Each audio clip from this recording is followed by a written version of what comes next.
સણાસરમાં વિકાસ માટે નગરપાલિકાની કાર્યવાહી રસ્તાઓ પરથી દબાણો દૂર કરાયા।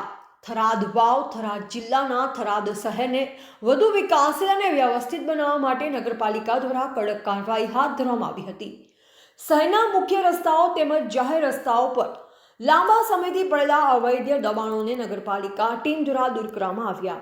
આ કાર્યવાહીના કારણે અગાઉ સાંકડા બનેલા માર્ગો ફરી ખુલ્લા બન્યા છે, જે પરિણામે ટ્રાફિક સમસ્યામાં ઘટાડો થયો છે અને વાહન ચાલકો તથા પદયાત્રીઓને આવન જવનમાં સરળતા મળી છે। સાથે જ શહેરની સ્વચ્છતા અને દેખાવમાં પણ સુધારો નોંધાયો છે। નગરપાલિકા અધિકારીઓએ જણાવ્યું કે શહેરના સર્વાંગી વિકાસ, જાહેર સુવિધા અને સ્વચ્છતા જાળવવા માટે આવી કાર્યવાહી આગળ પણ ચાલુ રાખવામાં આવશે। જાહેર હિતમાં કરવામાં આવેલી આ કાર્યવાહી માટે નાગરિકોમાંથી પણ સકારાત્મક પ્રતિસાદ મળ્યો છે।